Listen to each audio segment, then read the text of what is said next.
Hi, everybody. It's me, Fran Drescher, here with Corona Care for You, hosted by Cancer Shamansa. And we're here welcoming Dr. Gabrielle Lyon. And it's so good to see you. I always go to Dr. Lyon when I'm in New York.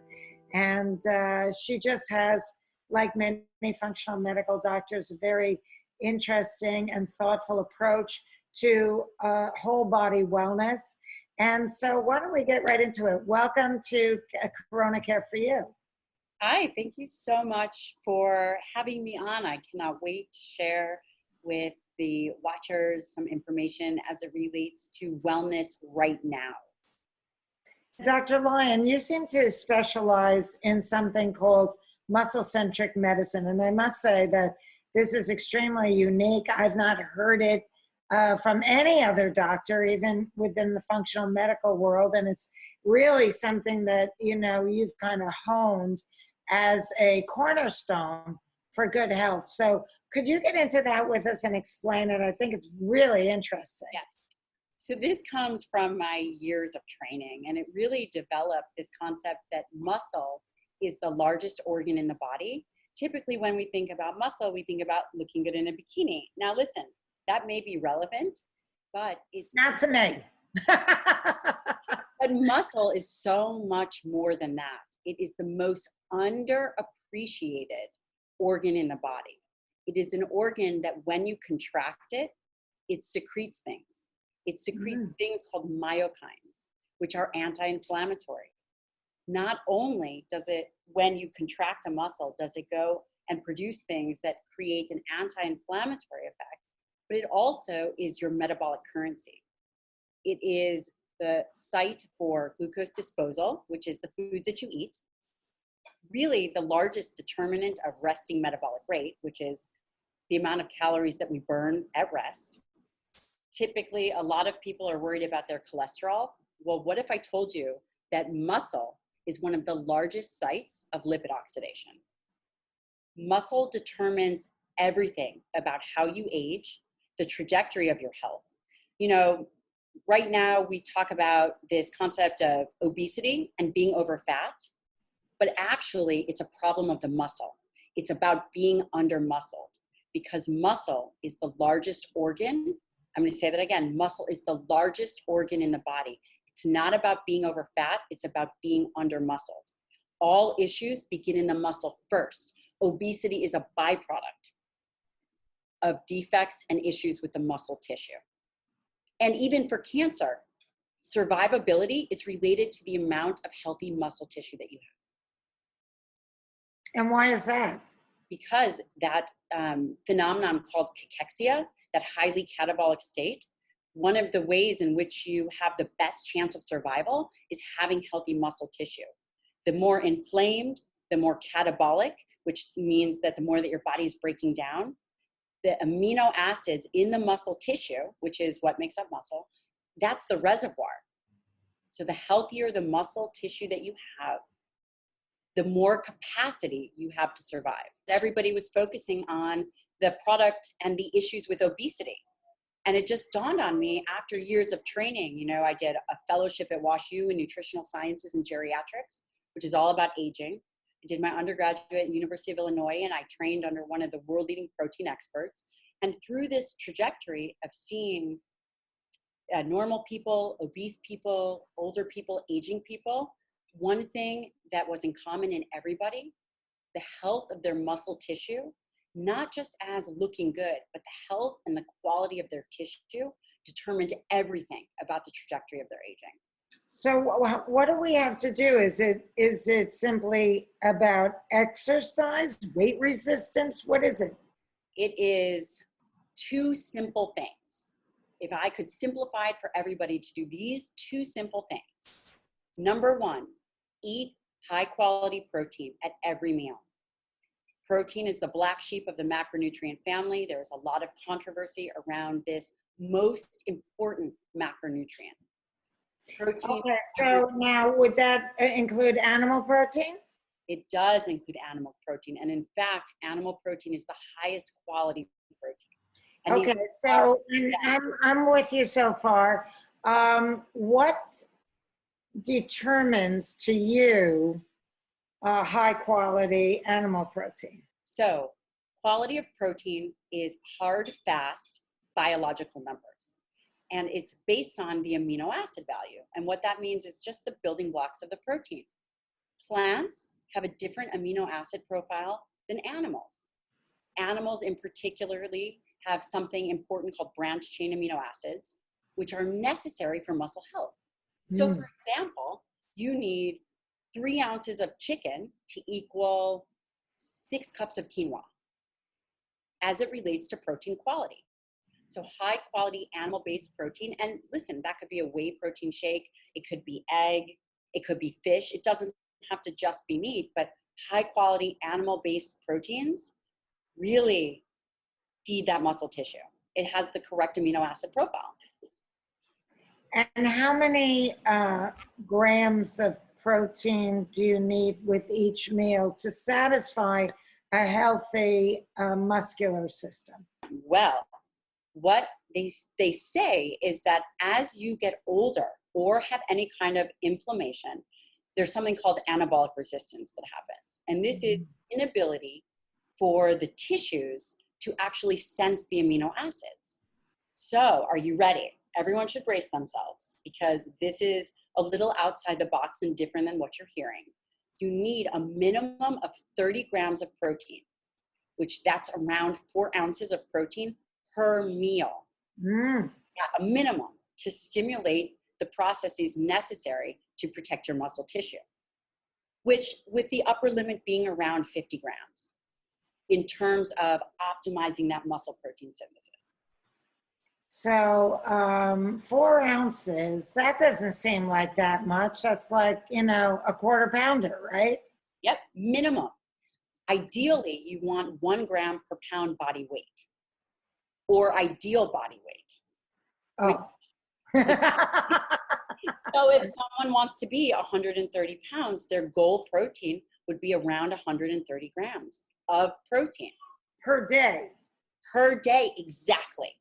I guarantee you, if the listeners and the watchers do this one thing, they determine their protein amount, they divide it throughout the day in 30 to 50 gram increments for their first meal, by their second meal, they will feel different.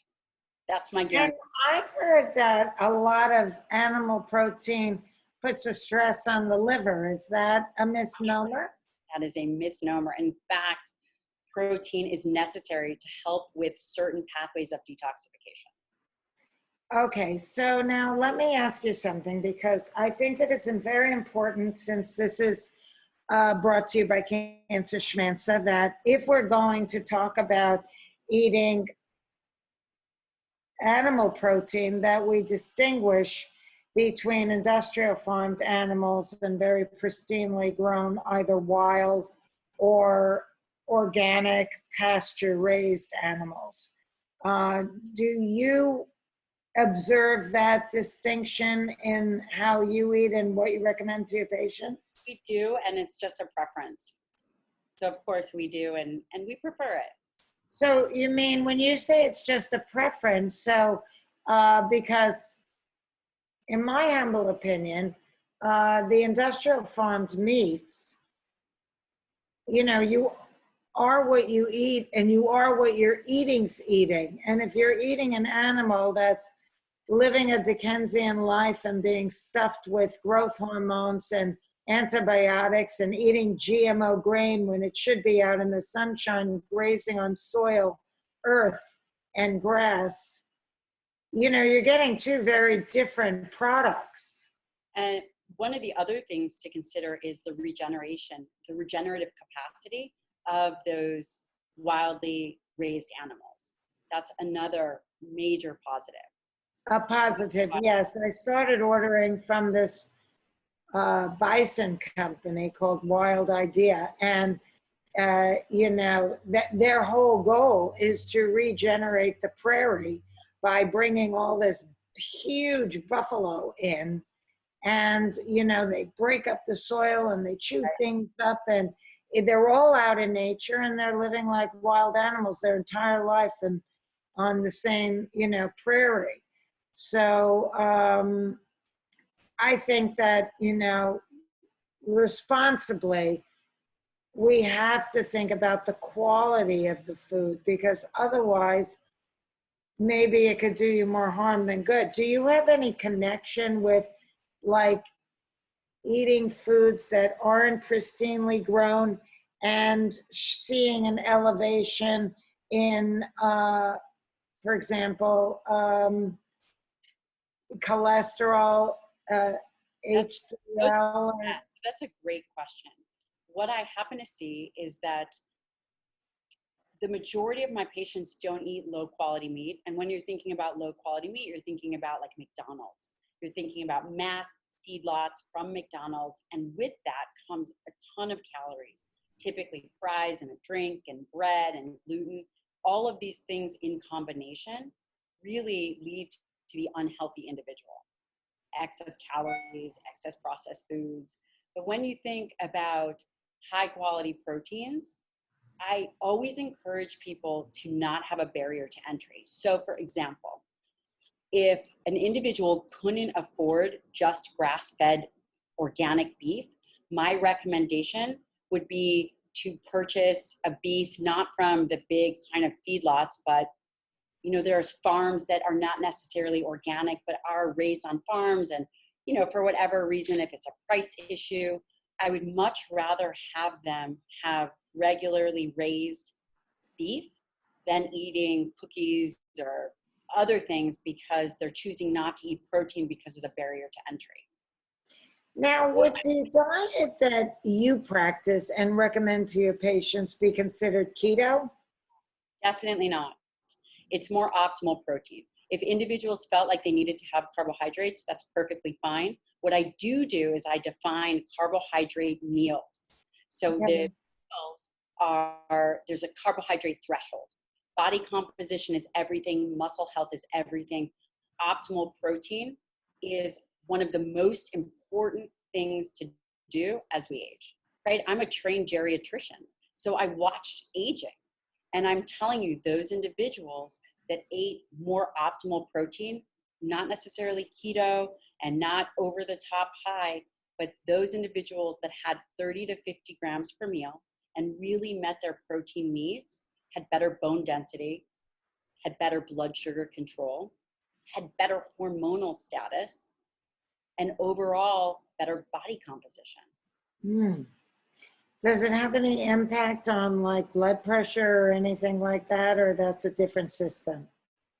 It does. Actually, some of the amino acids in particular, one of the amino acids called arginine is a precursor for NO2. And NO2 is a vasodilator. It helps with blood pressure. Mm. So, you mentioned carbs. Are you into food combining, or can you have carbs with meat, or would you rather carbs be separate from meat? I prefer carbs with a balanced plate. And the key is really not going over 50 grams of carbohydrate per meal. And the reason is when you go too high in carb, you stimulate a very robust insulin response. And a robust insulin response is not your friend. You're looking at fat storage. Excess insulin can cause all kinds of problems. So do you eat carbs? You might know this answer. Not very many. Not much at all. Because actually there's no... Not even like a yam? My husband definitely is a carb person, but I'm not so much, because it's interesting. There's no essential carbohydrate need. Your body can actually generate all the carbohydrates it needs, period. What are you more in, a sweet person or a savory? Savory. Oh, okay, me too. Now, what would you recommend? Do you have any patients currently that is afflicted with the COVID-19 virus? Actually, I've had about 15 patients. Because you're centered in New York, and that's become the epicenter of the U.S., you know, COVID attack. So what is it that, are you putting them on vitamin C IV? I mean, what is your protocol to help these people? Well, luckily, the majority of them have not been very ill at all. and they have Well, that speaks to lifestyle, don't you think? absolutely really having a good nutritional plan, exercising, have foods that are micronutrient dense, having enough zinc, vitamin D, fish oil, sleep. All of these things really help immunity. Protein in particular, branched chains help feed the immune cells.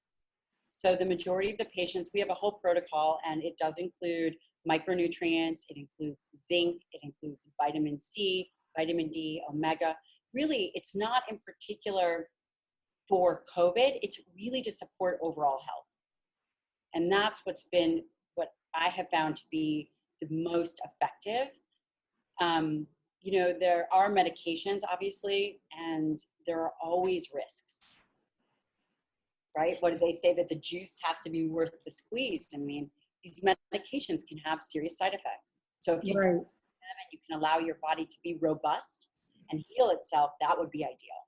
I've been hearing that, for people that are starting to get really sick, the high dosage of vitamin C IV has been very effective in some countries that are practicing it, like Germany, of forcing it into remission.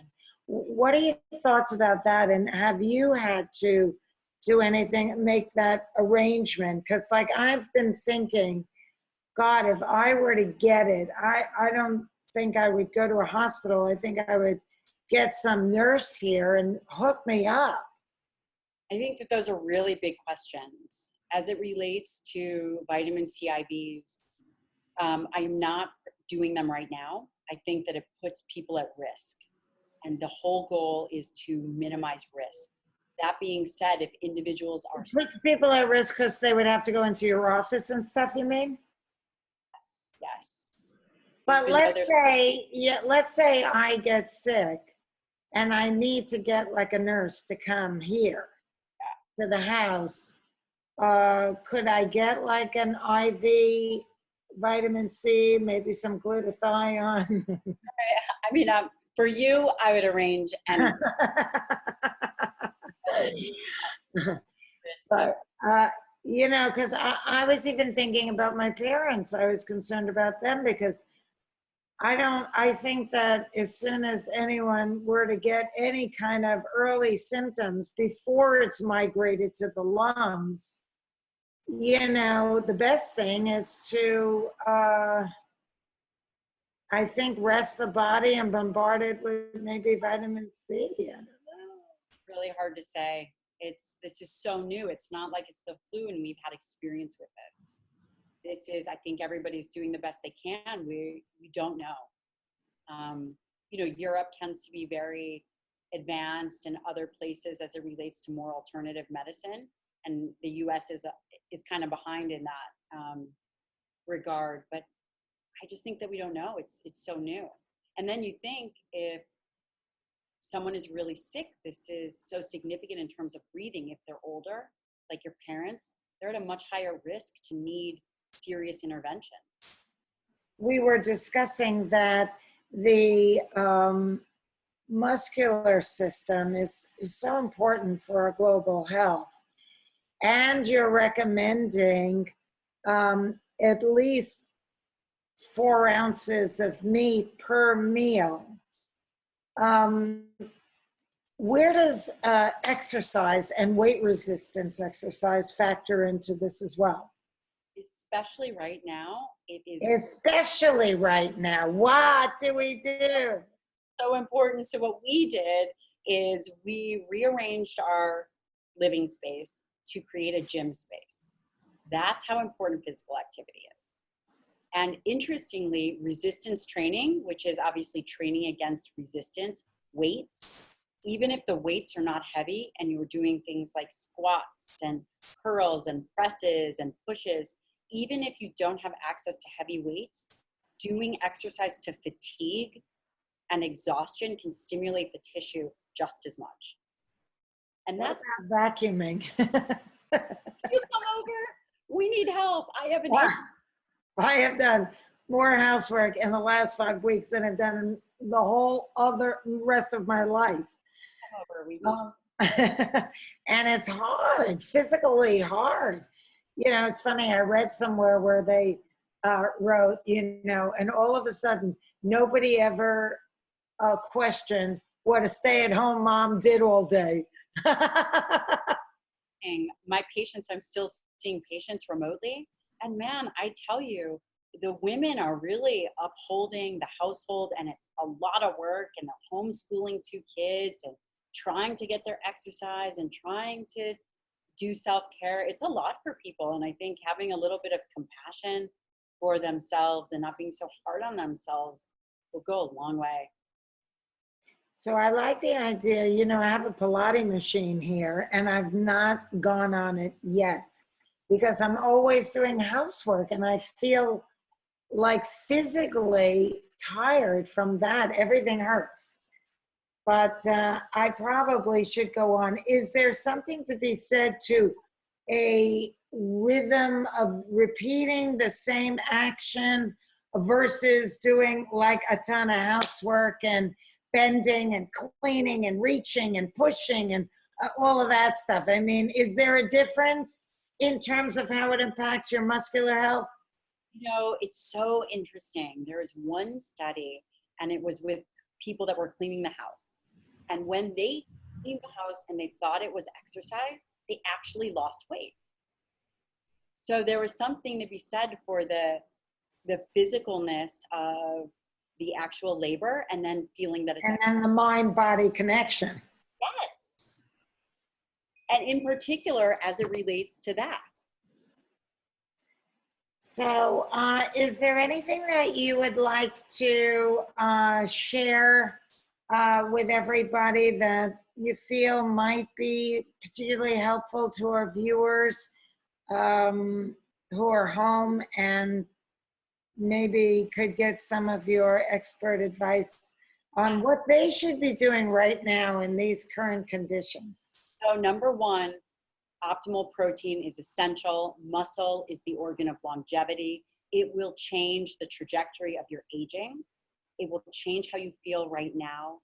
It is the most important organ in the body, truly. Those are pretty bold statements, and I believe it. They can actually, everyone listening or watching, I have a free protocol that really will give them a great starting place on how they need to break out their meals. What foods that I include, how to do it, how to eat it, when to spread it throughout the day. Good. So we could go on to your website, Dr. Dr. GabrielleLyon.com, and learn about this protocol. That's great that you put that up there. Yes, and I'm having a line protocol number 2, working on that. And I also have a newsletter, and I carefully curate information that I think would be valuable. So I look at studies, functional medicine information, and I keep it short and sweet, and it's very user-friendly. And do you sign on to the newsletter on the website? Yeah. Okay. Now, let me just ask you one other question. If we're eating all this meat throughout the day, is there one way versus another way to prepare it that's better? I don't believe that there is. It's really how you're going to prepare it based on how you're going to eat it. I mean, obviously, overcooking meats, maybe not that great in terms of flavor, but it's really up to the individual. So you can't, the important stuff about the meat, it doesn't matter if it's, rare, medium rare, if it's fried, if it's barbecued. Calories matter. I tend not to actually recommend really rare foods because there can be pathogens, and those pathogens can live for a long time. I do a ton of gut health in my practice, and what color should meat be if you're going to ingest it and feel safe that all the pathogens have been destroyed in the cooking process? Yeah, really. What? Medium or medium well. That's really? Wow. My parents would love you. They like everything. That's just well done. Not everyone's going to eat that way, and that's totally okay. We thank you, Dr. Lyon. You're just a delight, and offering us a whole different point of view. There are so many different eating recommendations out there, but you're certainly very passionate about yours. And if looking at you is proof of the pudding, sign me up. So I thank you so much.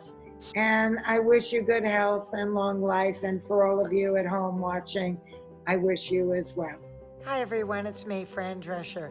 Well, I hope you enjoyed Corona Care for You. And if you did, please think about making a donation to us at cancerschmancer.org/donate.